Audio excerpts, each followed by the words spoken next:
Hello guys, ഇന്ന് നമുക്കൊരു അടിപൊളി കോഴി ചുട്ടാലോ. എന്നാവേ വീഡിയോ കാണിച്ചു തരാം. ഇന്ന് ഞങ്ങൾക്ക് സ്കൂളില്ലായിരുന്നു.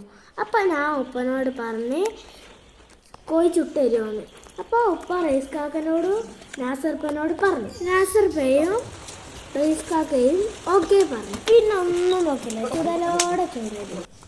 പക്ഷെ ഒരു കാര്യം കേട്ടോ, നാസർപ്പയാട്ടോ പൊറോട്ട ഉണ്ടാക്കി. നാസർപ്പ ബബിൾക്ക വയ്ക്കുമ്പോൾ അങ്ങ് വലിച്ച് നല്ല അടിപൊളി പൊറോട്ട മക്കളെ. എന്ത് രസാ കഴിക്കാൻ.